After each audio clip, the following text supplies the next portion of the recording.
দুই ঠ্যাং ছড়াইয়া মাঝে দিল হরিয়া আপন কাজ করিয়া পরে দেয় ছাড়িয়া। বলো কি? কিরে ভাইয়া তোমরাকে অনলাইন ভিত্তিক ইউটিউব চ্যানেল ফ্ল্যাশ টক বিডির বিরুদ্ধে কুরুচিপূর্ণ এবং অশ্লীল অনুষ্ঠান আয়োজনের অভিযোগ উঠেছে।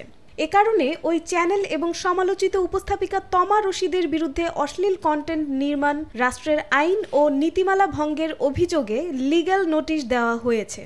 এটার ভেতর ওটা দিয়া দুজনে রয় শুইয়া, বাইরের লোকে যত ঠেলে মুক্তি মোটেই নাহি খোলে। এটা বুঝছি, বাট এটা কি যে কি বুঝলা?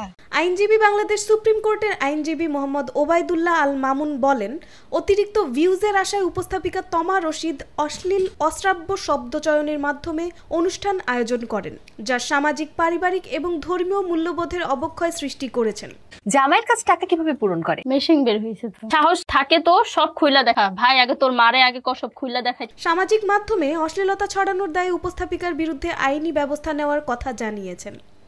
ওই নোটিশে আরও উল্লেখ করা হয়েছে, ভবিষ্যতে অশ্লীলতাপূর্ণ ভিডিও নির্মাণ থেকে বিরত থাকার জন্য বলা হয়েছে। এছাড়াও সামাজিক মাধ্যম থেকে অশ্লীল ভিডিও সরিয়ে নেওয়ার জন্য নির্দেশনা দেওয়া হয়েছে। আহো বাতি যা আহো, তোমার লেগে হুকনিটা রেডি করে রাখছি, পিছনদা বইরা দিম, কোনদা বইরা দেওয়ার হয়েছিল।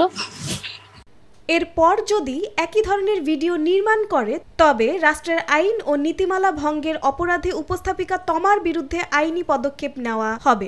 তুমি ফ্রিতে বাস খেতে আসছো আজকে? আমি ফ্রিতে আসি নাই। তোমার নেতাও কি তাহলে কয়েকদিন পর বিদেশে থাকবে? না, আমার নেতা এখনো হয়নি। বাংলাদেশের ঐতিহ্যবাহী সামাজিক সংস্কৃতি রক্ষার স্বার্থে এসব কর্মকাণ্ড বন্ধের আহ্বান জানিয়ে তিনি বলেন, আমি একজন সুপ্রিম কোর্টের আইনজীবী ও দেশের একজন সচেতন নাগরিক হিসেবে তমা রশিদের এমন কার্যকলাপের বিরুদ্ধে আজকের এই নোটিশ প্রদান করছি, যাতে তিনি ভবিষ্যতে আর কোনোভাবেই অশ্লীল শব্দচয়নের মাধ্যমে অনুষ্ঠান পরিচালনা করতে না পারেন।